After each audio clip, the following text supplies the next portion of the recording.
जय हिंद प्यारे बच्चों। हम प्रसिद्ध हिंदी गज़लकार फिराक गोरखपुरी की गज़ल का अध्ययन कर रहे हैं। अभी तक हमने जो गज़ल के शेर पढ़े उसके आगे के शेरों का आज हम अध्ययन करेंगे। फितरत का कायम है तवाज़ुन आलम हुस्न इश्क में भी। फितरत का कायम है तवाज़ुन आलम हुस्न इश्क में भी। उसको उतना ही पाते हैं खुद को जितना खोले हैं। आब ताब अशार न पूछो, आब ताब अशार न पूछो, तुम भी आंखें रखो हो। ये जगमग बैतों की दमक है या हम मोती रोले हैं। ऐसे में तू याद आए है अंजुमन में रिंदों को। ऐसे में तू याद आए है अंजुमन में रिंदों को। रात गए गर्दू पे फरिश्ते बाबे गुनाह सब खोले हैं। सदके फिराक एजाज सुखन के, सदके फिराक एजाज सुखन के, कैसे उड़ा ली ये आवाज़। इन गज़लों के पर्दों में तो मीर की गज़लें बोले हैं। इन गज़लों के पर्दों में तो मीर की गज़लें बोले हैं। अब इस कविता का, इस शेरों का, इन शेरों का कठिन शब्दों का अर्थ भी समझ लीजिए। इसमें उर्दू शब्दों का बाहुल्य है तो समझना भी बहुत ज़्यादा ज़रूरी है। ध्यान से समझिए। फितरत, फितरत का अर्थ है स्वभाव, प्रकृति, एक तरह से प्रवृत्ति कहेंगे। कायम, कायम मतलब स्थापित, कायम रहे, स्थापित रहे। तवाज़ुन, तवाज़ुन का अर्थ है संतुलन, संतुलन बनाना। आलम, आलम, आलम का अर्थ है ये पूरा संसार। आलमी हुस्न इश्क, हुस्न एवं इश्क अर्थात सौंदर्य एवं प्रेम का संसार। हुस्न और इश्क, सौंदर्य एवं प्रेम। खुद, खुद का अर्थ है स्वयं। खो, खोना, डूब जाना, तल्लीन हो जाना। आबो ताब अशार, चमक दमक के साथ, जैसे कि सूर्य की चमक होती है उस तरह से चमक दमक के साथ। आंख रखना, देखने में समर्थ होना। बैत, बैत का अर्थ है ये शेर। दमक, दमक का अर्थ है चमक। मोती रोले, मोती रोलना अर्थात मोती रूपी आंसू छलकना। अंजुमन में शराब की महफिल। रिंदो, रिंदो करते हैं शराबियों। गर्दू, गर्दू माने आकाश। पे, पर। फरिश्ता, फरिश्ते का अर्थ है देवदूत। बाबे गुना, पाप का अध्याय। जग, जग करते हैं संसार। सदके, सदके करते कहते हैं सदके जाना, कुर्बान होना, फिदा होना। एजाज सुखन, एजाज सुखन करते काव्य का सौंदर्य। अब हम इसका संदर्भ सहित भावार्थ समझेंगे, व्याख्या समझेंगे। गज़ल के इन शेरों में कवि प्रेम को परिभाषित करते हुए प्रिय एवं उसकी स्मृति को उससे जोड़कर देखते हैं। प्रिय और उसकी स्मृति को जोड़कर देखना ये इस गज़लकार की विशेषता है। कवि के अनुसार प्रिय के वियोग में रोने से निकले उसके आंसू एवं उन्हें अभिव्यक्त कर रहे शब्द मोती जैसे हैं, मोती की तरह हैं। अंतिम शेर में कवि ने अपनी रचना प्रक्रिया की व्याख्या करते हुए अपनी गज़लोई, गज़ल कहने की अदा, ढंग को विख्यात शायर मीर से जोड़ा है। मीर एक बहुत प्रसिद्ध गज़लकार रहे हैं, तो मीर की गज़लें बहुत अधिक प्रसिद्ध रही हैं। तो फिराक गोरखपुरी ने भी अपनी गज़ल में मीर की गज़ल का प्रभाव बताया है। कवि कहता है, फितरत का कायम है तवाज़ुन आलम हुस्न इश्क में भी, कि ये तो प्रकृति का नियम है, या कहना चाहिए ये प्रकृति ने एक तरह से संतुलन स्थापित किया हुआ है। फितरत प्रकृति, कायम स्थापित करना, तवाज़ुन संतुलन। प्रकृति ने भी तो संतुलन स्थापित किया हुआ है। कहाँ? आलम हुस्नो इश्क में भी। आलम संसार, हुस्नो इश्क सौंदर्य और प्रेम, यानी सौंदर्य और प्रेम के संसार में भी प्रकृति ने एक बैलेंस बनाया हुआ है, एक संतुलन बना के रखा हुआ है। कभी कहते हैं उसको उतना ही पाते हैं खुद को जितना खोले हैं, कि हम प्रेम में हुस्न यानी कि हम सौंदर्य के प्रति आकर्षित होकर इश्क करते हैं। पुरुष स्त्री के सौंदर्य के प्रति आकर्षित होता है और प्रेम कर बैठता है, और फिर प्रेम उसका इतना गहरा हो जाता है कि उस अथाह प्रेम को वो जितना अधिक उसमें प्रेम में डूबता है, जितना अधिक उससे अधिक प्रेम करता है, वो उसको उतना ही पाता है। उसको उतना ही पाते हैं खुद को जितना खोले हैं, यानी कि अपने आप को जितना डुबो देते हैं प्रेम में, जितना अधिक हम उसमें डूब जाते हैं प्रेम में, हम उसको उतना ही पा लेते हैं। कवि का कहने का ये आशय है। आबो ताब अश्चार न पूछो तुम भी आंखें रखो हो। आगे कवि कहता है कि ये जगमग बैतों की दमक है या हम मोती रोले हैं, कि ये शेरों की चमक नहीं है। शेर मतलब कि ये जो गज़ल के शेर हैं, ये जो गज़ल में एक एक अलग अलग ये है, ये शेर कहलाता है कि ये शेरों की चमक नहीं है, बल्कि ये मेरी आंसुओं के मोती हैं। ये जगमग बैतों की दमक नहीं है, बैत माने शेर, कि ये चमकते हुए शेर ही नहीं है, ये बल्कि क्या है, मेरी आंसुओं रूपी मोती हैं। देखो तुम्हारे पास भी आंखें हैं, तुम इन आंसू के बारे में मुझसे कुछ ना पूछो। आब त्याब अश्चार ना पूछो, यानी कि तुम इन आंसू के बारे में मुझसे ना पूछो कि मेरे आंसू क्यों बह रहे हैं। तुम भी आंखें रखो, तुम्हारी भी आंखें हैं। ये जो आंसू मेरे बह रहे हैं, ये विरह में मोती हैं मेरी आंखों के, ये शेर ही नहीं है। इसमें पूरी तरह से मेरे दिल का दर्द डूबा हुआ है, और उससे निकले हुए ये मेरे आंसू रूपी मोती हैं। ऐसे में तो याद आए है अंजुमने में रिंदों को, रात गए गर्दों पे फरिश्ते बाबे गुनाह जग खोले हैं। आगे कभी कहता है कि प्रिय को संबोधित करते हुए कभी कह रहा है, ऐसे वातावरण में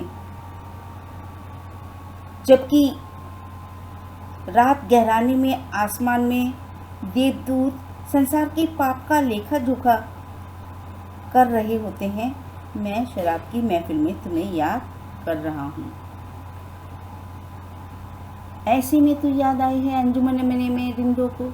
अंजुमन में यानी कि शराब खाना, या कहना चाहिए जहाँ पर ये शराब पी जाती है, वो जगह बैठकर रिंद शराबी वो कह रहे हैं कि मैं ऐसे में याद कर रहा हूँ तुम्हें, अपने प्रिय को। कैसे में? रात गए गर्दू में फरिश्ते बाबे गुना जब खोलें, जबकि ऐसा वातावरण है कि रात गहरा गई है, बहुत ज़्यादा रात है, और आसमान में देवदूत संसार के पापों का लेखा जोखा खोले हुए हैं। मैं शराब की महफिल में तुम्हें याद करता हूँ। रिंद का मतलब है शराब की दीवानगी पालने वाले लोग जो बहुत ज़्यादा प्रेम में शराब पीकर बैठते हैं, वो प्रिय से उत्पन्न वियोग की पीड़ा को शराब से दूर करने के चित्रण में कभी दीवानगी का संकेत कर रहा है। और ये अंतिम शेर, सत की फिराक एजाज़े सुकन की कैसे उड़ा ली ये आवाज़। बच्चों, गज़ल में हमेशा जो अंतिम शेर होता है उसमें शायर का नाम ज़रूर आता है, जैसे कि इसमें भी आया है, फिराक, सत की फिराक एजाज़े सुकन के कैसे उड़ा ली ये आवाज़। और इसी के लिए उन्होंने कहा भी है कि मीर, और ये जो मीर का नाम लिया है कि इन गज़लों के पर्दों में तो मीर की गज़लें बोले हैं, तो मैंने आपको बताया कि मीर प्रसिद्ध गज़लकार रहे हैं। मीर उर्दू अदब की दुनिया के दर्द के शायर कहे जाते हैं। मीर के सम्मान में गालिब ने भी कहा है कि रेखता के तुम्ही उस्ताद नहीं हो गालिब। कहते हैं अगले ज़माने में कोई मीर भी था। फिराक ने भी स्वीकार किया है कि कहने की उनकी यह शैली मीर से प्रभावित है, क्योंकि गज़ल में दर्द के भावों को बयां करने का सर्वाधिक विलक्षण एवं सौंदर्य का समन्वित रूप मीर की शायरी में देखने को मिलता है। तो वो कहते हैं कि फिराक सदके जाता है, कुर्बान होता है कि उन्होंने जो काव्य सौंदर्य है या जो शैली है वो ली है किससे? मीर से। मीर का प्रभाव है उस पर, और तभी तो मीर की गज़लों का प्रभाव मेरी इस गज़ल में बोल रहा है, मेरी इस गज़ल पर है, और मेरी ये गज़ल मीर की गज़लों से प्रभावित है। काव्य सौंदर्य देख लीजिए। उर्दू भाषा में सहज तथा सरल अभिव्यक्ति। उर्दू भाषा के शब्दों का बाहुल्य। संबोधनात्मक शैली में चमत्कार पैदा करने का गुण। प्रस्तुत काव्यांश में वियोग श्रृंगार रस की अभिव्यक्ति हुई है, क्योंकि प्रिय के वियोग में कवि को देखा है। अर्थ ग्रहण संबंधी प्रश्न। कवि खुद को खोने की बात क्यों करता है? इसका उत्तर इस तरह से होगा। कवि खुद को खोने की बात करता है, खुद को खो देने का आशय है, अहं को विलीन होने की प्रक्रिया। कवि स्वयं को प्रकृति के आयामों में विलीन कर देना चाहता है। आँख रखने से कवि का क्या तात्पर्य है? आँख रखने से कवि का तात्पर्य ध्यान देने एवं पूरी समझ रखने से है। कवि मानता है कि केवल कविता की कलाकारी या सौंदर्य पर फिदा न होकर उसके मर्म को जानने की चेष्टा भी करनी चाहिए। अगला प्रश्न। अंजुमने में रिंदों को से कैसा दृश्य उपस्थित होता है? इसका उत्तर इस प्रकार से होगा। अंजुमने में रिंदों को पंक्ति में महफिल में शराब पीने का दृश्य उभरता है। कवि कहता है कि जब ईश्वर गुनाहों का लेखा जोखा कर रहा है, तब भी मैं शराब के साथ तुझे अर्थात प्रेमिका को याद कर रहा हूँ। काव्यांश से संबंधित कवि और कविता का नाम लिखिए। प्रस्तुत काव्यांश गज़ल शीर्षक से लिया गया है, जिसके रचनाकार फिराक गोरखपुरी हैं। सौंदर्य बोध संबंधित प्रश्न भी देख लीजिए। काव्यांश का भाव सौंदर्य अपने शब्दों में लिखिए। तो भाव सौंदर्य इस प्रकार से होगा। कवि मानता है कि प्रेम में जो अपने को खो देता है वही प्रेमी है। कवि का हर एक शेर आंसुओं में डूबा हुआ है। दुनिया की चमक के बीच उनकी शायरी तथा विरह वेदना को महसूस करना जरूरी है। अगला प्रश्न। काव्यांश की भाषा पर टिप्पणी करें। इसका उत्तर इस तरह से होगा। काव्यांश की भाषा साहित्यिक उर्दू है। फिराक उर्दू के सिद्धहस्त शायर हैं, इसलिए उनकी अभिव्यक्ति का विशिष्ट कौशल इनमें दिखाई देता है। उन्होंने इस गज़ल में मीर की शैली अपनाई है। मीर की भाषा में रखे हो, कहे हो इत्यादि तुक्के शब्द आते रहते हैं। फिराक ने भी ऐसा ही प्रयोग किया है। अगला प्रश्न। सद के फिराक गज़लें बोले हैं, शेर में क्या भाव झलकता है? इसका उत्तर हम ऐसे दे सकते हैं। शेर में कवि अपनी प्रशंसा स्वयं करता है। यह आत्म प्रशंसा का शेर है। साथ ही शायर स्वीकार करता है कि उसकी गज़लों पर मीर की गज़लों का प्रभाव है। इससे शायर का मीर के प्रति सम्मान प्रकट होता है। अब कुछ बोधात्मक प्रश्न भी देख लीजिए। पहला प्रश्न। शायर राखी के लच्छू को बिजली की चमक की तरह कहकर क्या भाव व्यंजित करना चाहता है। बच्चों, मैं यहाँ बता देना चाहती हूँ कि ये जो बोधात्मक प्रश्न हैं, क्योंकि फिराक गोरखपुरी की आपने दोनों चीज़ें पढ़ी हैं, रुबाइयाँ और गज़ल, तो रुबाइयाँ और गज़ल से दोनों से लिए गए हैं। तो ये पहला रुबाई का प्रश्न है, शायर राखी के लच्छुओं को बिजली की चमक की तरह कहकर क्या भाव व्यंजित करना चाहता है। तो इसका उत्तर इस तरह हो सकता है, शायर राखी के लच्छे को बिजली की चमक की तरह मानता है। एक बच्ची अपने भाई के हाथों पर राखी बांधती है। वह बच्ची रस की पुतली है। उसकी उमंग और चपलता देखते बनती है। उसके हाथ में जो राखी है, उसके लच्छे से एक चमक निकल रही है जो आकाश में चमकती बिजली की भंगिमा दे रही है। दूसरी ओर कभी रक्षाबंधन के दिन आसमान में काले काले बादलों की छटा को दर्शाता है। ये बादल उस बच्ची के हाथों में रखी राखी में बिजली की चमक पैदा करते हैं। अगला प्रश्न, खुद का पर्दा खोलने से क्या आशय है।